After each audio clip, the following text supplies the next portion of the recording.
As you remember, in 2008, 2009, the world had a bad problem because of too much debt. Since 2009, the debt everywhere has skyrocketed. So the next problem has to be the worst in my lifetime, because the debt is far, far, far the worst in any of our lifetimes. So when we have a problem, it has to be very bad next time. I think that's just simple analysis of what's going on in the world and how markets work. We've had the U.S. printing huge amounts of money. The Japanese, the head of the Bank of Japan said he would print, his word, unlimited amounts of money, and they've all been printing huge amounts of money, and that has always led to inflation. It's leading to inflation again. The American Central Bank says, no, don't worry, we're not going to have inflation. And then they said it was transitory, it's temporary. Come on, these guys don't have a clue what they're doing. I think history is very clear that printing a lot of money always leads to inflation. We have that inflation. It's going to get worse. They may make some efforts to calm it down, and they will. But as long as they print money, and as the economies get bad again, they're going to print more money. You need to find ways to protect yourself, whether it's silver or sugar or rice, whatever it is. You need to be aware of how inflation can hurt, and that it's going to go on. It takes a long time to break it. You know, in the 70s, interest rates in America on treasury bills went to over 20% because things were so bad that the central bank had to do really strong, crazy things to break inflation. They did, but it took a lot of very serious efforts, and it will again. Investors always should only invest in what they know. Do not listen to other people. Do not listen to hot tips. If you want to be successful, stay with what you know. Everybody knows a lot about cars or fashion or something. If you stay with what you know, then you know what to do when things go wrong, and you know how to react. If you start listening to hot tips, you're going to suffer badly. I will tell you what I'm doing. But you should not do what I do unless you know a lot about them. Bonds are certainly in a bubble all over the world. They've never been this expensive. Property in many places, Korea, New Zealand, parts of India, property has been in a bubble because of low interest rates. Some stocks have been forming bubbles, 10-cent, Samsung stocks never go down.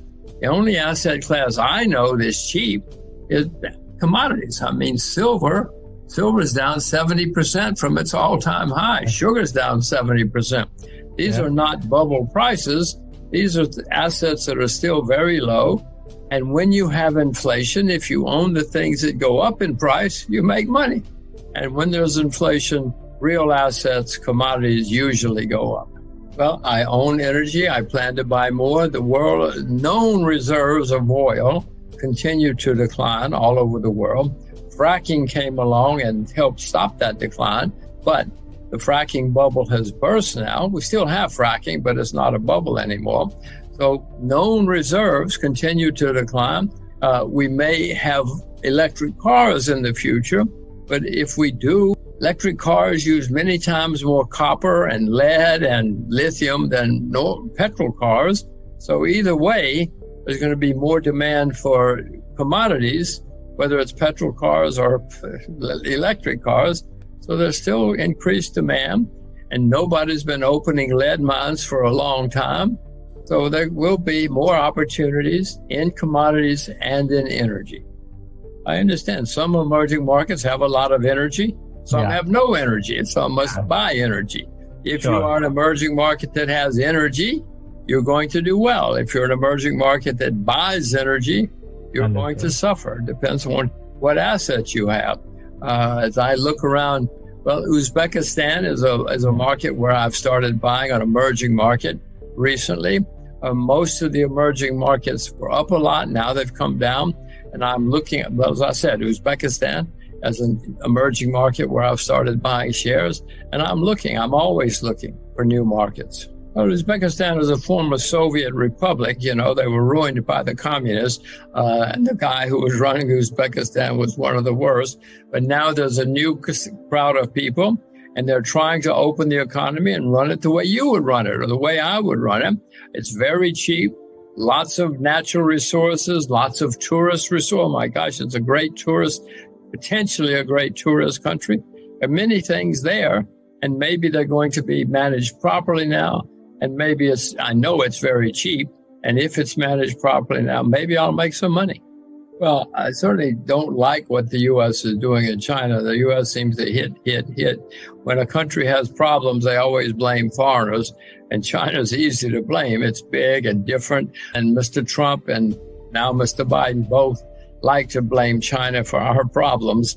And there's more of that. It's not good for the world. It's not good for America. It's not good for China. But the way politicians have worked all over the world for hundreds of years, and I'm afraid it's going to get worse, because when the world economy gets worse, more blame is going to go around. China has been somewhat restrained, but China's hitting back now. They have to. So no, it's not a good situation. I mean, it could lead to a shooting war. It's not a prediction. I'm just saying, though, when people start hitting each other, sometimes it turns into more than just a trade war. It might turn into a shooting war.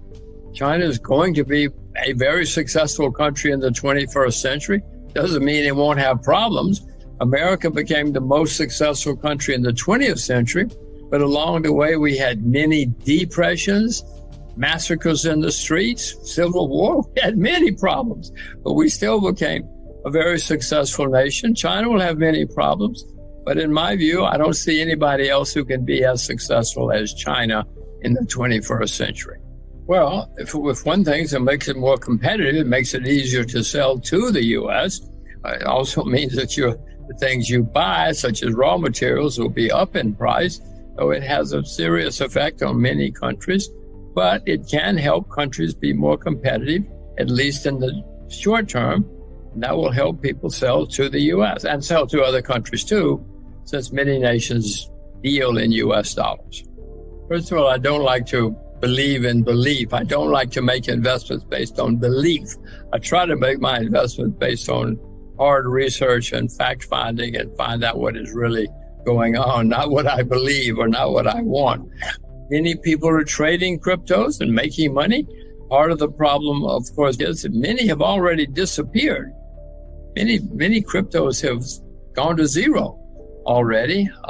There's still many around. In my view, now the crypto bulls, the crypto optimists say that this is going to be the new money. Now nearly every country in the world is working on putting money on the computer. In China, you cannot buy a taxi, take a taxi with money. You have to have your computer money. You cannot buy an ice cream in China with money. You have to put it here. But when America says, okay, this is now money, I don't think that the American government is going to say, but you want to use that? You can use that money too if you want to. That's not the way politicians and bureaucrats think. They want control. They want power. So I would suspect that crypto money will not be legal in most countries. We will have crypto money, but it will be government crypto money. So I've never bought or sold it. I want to emphasize that people should invest only in what they know, not what other people tell them, not hot tips.